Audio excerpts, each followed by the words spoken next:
Alors, coucou, bonjour à tout le monde. J'ai une pause, donc je voulais partager cette parole avec vous. Je voudrais qu'on lise Luc 4, à partir du verset 18 à 19. Il est écrit. Non, on va commencer par le verset 1. Jésus, rempli du Saint-Esprit, revint du Jourdain et il fut conduit par l'Esprit dans le désert. Verset 2, où il fut tenté par le diable pendant 40 jours et il ne mangea rien durant ces jours-là, et après qu'il fut écouté, il eut faim. On va au verset 18. L'Esprit du Seigneur est sur moi parce qu'il m'a oint pour annoncer une bonne nouvelle aux pauvres, parce qu'il m'a envoyé pour guérir ceux qui ont le cœur brisé, pour proclamer aux captifs la délivrance et aux aveugles le recouvrement de la vue, pour envoyer libres les opprimés et pour publier une année de grâce du Seigneur. Donc, sur ce passage, je lisais ce passage, je comprenais absolument rien du tout. Je ne savais même pas, je lisais parce que j'ai trouvé les gens en train de lire ce passage. J'ai vraiment pas assez de temps. Je vais essayer de vous faire comprendre quelque chose. Et j'ai prié pour que le Saint-Esprit donne la bonne compréhension à toutes les personnes qui vont écouter ce message, que vraiment le Saint-Esprit nous aide à comprendre comme j'ai pu comprendre moi aussi. Alors, sur ces versets, on voit plus haut que, voilà, on connaît tous l'histoire que Jésus était au désert, il allait jeûner, il allait prier pour pouvoir rentrer dans son ministère. Donc, en quelque sorte, Jésus allait se préparer dans le désert pendant 40 jours. Jésus allait s'apprêter pour rentrer, proprement dit, dans son ministère. Il allait se préparer, il allait s'apprêter, il allait, voilà. Donc, pour rentrer dans un ministère, la première chose à faire, c'est d'abord la préparation. C'est d'abord, voilà, la préparation physique, spirituelle pour venir rentrer dans l'œuvre de Dieu. Et quand Jésus arrive au verset 18, il vient, il rentre dans la synagogue, il dit, il ouvre le livre, voilà, il ouvre le livre, je crois que c'est Ésaïe. Il dit, voilà, l'Esprit du Seigneur est sur moi. Parce qu'on dit Jésus rempli du Saint-Esprit. Ça veut dire que quand il finit ce travail qu'il allait faire, il était rempli, il était revêtu, il allait tuer la chair, il allait écraser la puissance de la chair, il allait détruire tout ce qui était charnel en lui. Et le 40 jours, il renaît. En fait, dans la dimension de l'esprit, voilà comment la parole peut nous dire que Jésus rempli du Saint-Esprit. Donc, quand il revient différent. Il revient, c'est plus la chair qui domine. Il revient avec, dans la dimension de l'esprit rempli, couvert, parce qu'on lit tout le verset, tout le chapitre. Rempli, il est revêtu de la puissance de Dieu. Après la préparation, après l'apprentissage, il vient rempli, il vient chargé, il vient revêtu, il vient dire, il vient déclarer, maintenant que j'ai fini ma préparation, maintenant que j'ai fini de m'apprêter, voilà ce qui se passe. L'Esprit du Seigneur est sur moi. Et quand l'Esprit du Seigneur est sur moi, l'Esprit du Seigneur vient forcément pour faire quelque chose. Pour Jésus, l'Esprit du Seigneur est venu pour qui l'Esprit du Seigneur lui a oint. Il était revêtu, on va dire ça comme ça, il était revêtu, il était rempli pour annoncer une bonne nouvelle aux pauvres et pour envoyer libre. Et pour guérir ceux qui ont le cœur brisé. C'est tout simplement pour dire à quelqu'un que lorsqu'on est enfant de Dieu, on reçoit le Saint-Esprit. Le Saint-Esprit ne vient pas n'est pas là pour dormir. Le Saint-Esprit vient pour une mission. Le Saint-Esprit ne vient pas. Et si je vous partage ça, c'est parce que justement dimanche, le Saint-Esprit, je veux dire, m'a enseigné ça. Le Saint-Esprit, il m'a posé la question pendant le culte en me disant, Charlène, depuis que nous sommes ensemble, depuis même cette année 2022, est-ce que tu peux me dire combien de personnes j'ai déjà parlé de Jésus? Est-ce que tu peux me dire le nombre de personnes dans mon lieu de travail, dans mon quartier, autour de moi? Est-ce que tu peux me dire le nombre de personnes est-ce que je pourrais lui dire le nombre de personnes à qui j'ai déjà parlé de Jésus-Christ? Est-ce que je pourrais lui dire? Je dis non, Saint-Esprit, non, pourquoi? Le Saint-Esprit, en fait, c'est pour vous dire que comme il me l'a dit, le Saint-Esprit ne vient pas dans nos vies pour venir dormir. Il ne vient pas pour... voilà, on a reçu la puissance d'en haut, on a reçu la puissance de Dieu. On est là, on est versé dans de la distraction, on est versé dans tout et dans n'importe quoi. Mais sauf ce qui est essentiel, le Saint-Esprit, Jésus dit que l'Esprit du Seigneur est sur moi. Il m'a oint pour telle ou telle chose. Mais non. Et quand le Saint-Esprit m'a posé la question, ok, je suis avec toi, Charlène. Mais tous les jours, tu me dis, viens prendre l'atmosphère de ce lieu, viens prendre possession de moi, remplis-moi de ta puissance, remplis-moi de ta présence. Mais ma puissance te sert à quoi? Il m'a posé la question de savoir à quoi est-ce que sa puissance me sert. Quand il vient me remplir, c'est pourquoi? Est-ce que c'est pour me vanter dans le quartier que je suis chrétienne? Est-ce que c'est pour montrer à ton lieu de travail que tu es chrétienne? Est-ce que c'est pour montrer à d'autres qui étaient dans le monde avec toi que j'ai changé de camp? Mais quelle est l'utilité du Saint-Esprit dans ta vie? Jésus nous montre ici que l'utilité du Saint-Esprit dans sa vie était de venir annoncer la bonne nouvelle de Christ.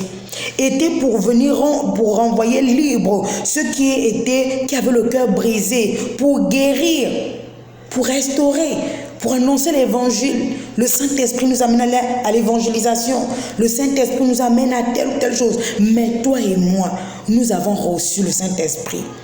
Ce n'est pas que j'enlève ce que le Saint-Esprit, la question qu'il m'a posée à moi pour venir te la poser. Mais je voudrais aussi te poser la question, tu as reçu le Saint-Esprit, tu as reçu la puissance d'en haut. Tous les jours, tu demandes au Saint-Esprit de te remplir, de t'inonder. Mais c'est pour faire quoi en fait avec la puissance du Saint-Esprit?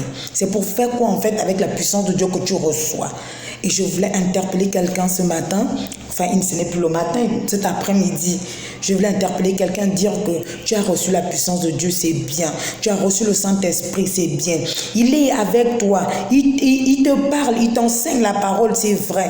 Mais qu'est-ce que tu fais de la puissance de Dieu? Tu n'évangélises pas. C'est ce que le Saint-Esprit m'a dit. Tu n'évangélises pas, tu ne parles pas de Christ, tu ne parles pas de moi, tu ne fais rien. Tu es juste à ton lieu de travail, on sait qu'elle, voilà, c'est pas...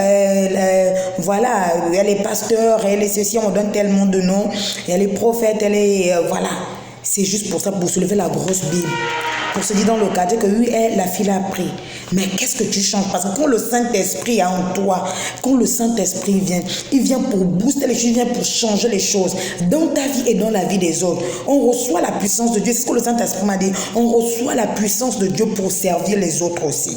On ne reçoit pas la puissance de Dieu pour la garder. Pour voilà, tu es là, tu la gardes, voilà. De temps en temps, tu as des visions, de temps en temps, des paroles de connaissance. Le Saint-Esprit est là.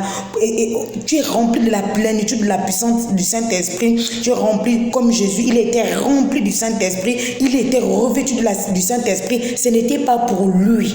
Ce n'était pas pour garder cette puissance en lui. Ce n'était pas pour raconter, oui, le Saint-Esprit est sur moi. Il a dit, le Saint-Esprit est sur moi. Parce qu'il m'a oint pour telle ou telle chose, pour telle mission bien spécifiée. Mais nous, aujourd'hui, on reçoit l'Esprit de Dieu. À part nous dire, ok, on reconnaît les enfants de Dieu parce qu'ils ont l'Esprit de leur Père, parce qu'ils ont l'Esprit de Dieu, ok. Mais après, quand on a l'Esprit de Dieu, qu'est-ce qu'on fait avec cet Esprit? C'est ce que je voulais poser là. Je voulais poser cette question à une personne. Qu'est-ce que tu fais du Saint-Esprit? Moi, je me suis repentie, je me suis dit, c'est tellement vrai. Seigneur, je te demande pardon. Pardon parce que j'ai reçu le Saint-Esprit, mais je ne fais rien avec le Saint-Esprit. Je ne suis même pas capable d'évangéliser dans mon lieu de travail, de parler d'une personne à Jésus. Quand tu arrives au travail, tu es versé dans tout et dans n'importe quoi. Dans nos quartiers. Et nous sommes devenus aujourd'hui, nous les chrétiens, les mauvais, même dans le quartier, les gens ne veulent pas s'approcher de toi. Tellement nous sommes mauvais. Tellement on veut, parce qu'on veut rester dans notre coin, disons non, moi je ne veux pas me mélanger, je ne veux pas, voilà, moi je suis chrétienne. Mais si tu as la puissance de Dieu et qu'elle ne te sert absolument à rien du tout, à rien. Jésus n'a pas gardé cette puissance. On voit juste après la sortie du désert, on voit tout ce que le Seigneur a fait. On voit tous ce qu'il a fait avec le Saint-Esprit, quand il était rempli, quand il était revêtu de la puissance d'en haut, de la puissance de Dieu. Qu'est-ce qu'il a commencé à faire? Mais nous, toi et moi, qu'est-ce qu'on fait du Saint-Esprit? Est-ce que cette année, est-ce qu'on a déjà parlé de Jésus-Christ à quelqu'un? Est-ce que les gens pour parler de Jésus-Christ manquent? Est-ce qu'on demande au Saint-Esprit que là où je sors ce matin, mets sur mon chemin une personne avec qui je vais partager ta parole, une personne qui te cherche, une personne qui n'en peut plus, une personne qui pense que c'est fini pour lui, que c'est fini pour elle. Seigneur, mets-moi cette personne, Saint-Esprit, mets cette personne sur mon chemin, afin que je puisse lui parler de toi, que tu es le Dieu des rachetés, que tu es le Dieu de ceux qui pensent que c'est fini. Et je bénis l'Éternel de m'avoir ouvert les yeux à ce sujet, parce que c'est vraiment quelque chose qui m'a fait mal. Et je me suis dit, en fait, c'est comme si les écailles sont sorties de mes yeux.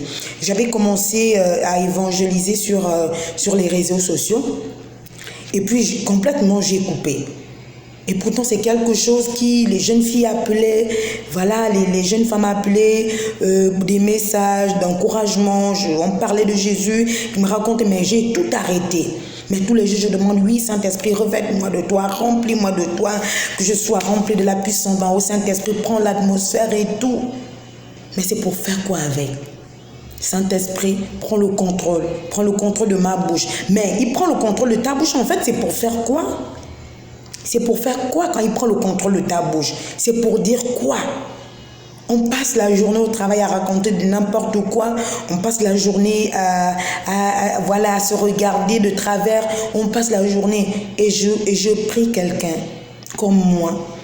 Je prie vraiment un enfant de Dieu de pouvoir parler de Jésus.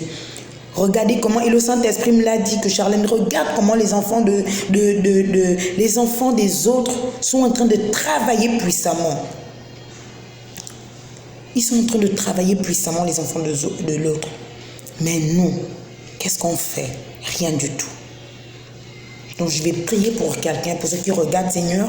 C'est toi qui sais, tu sais qui regarde cette vidéo, qui va regarder cette année 2022 et d'autres années. Seigneur, je te prie, je te bénis, je te rends grâce pour cette révélation. Merci Saint-Esprit pour m'avoir ouvert les yeux, pour m'avoir ouvert le cœur, pour que je puisse être consciente au Saint-Esprit que je n'étais pas reçu pour te garder dans un coin de ma vie, mais pour parler de Jésus.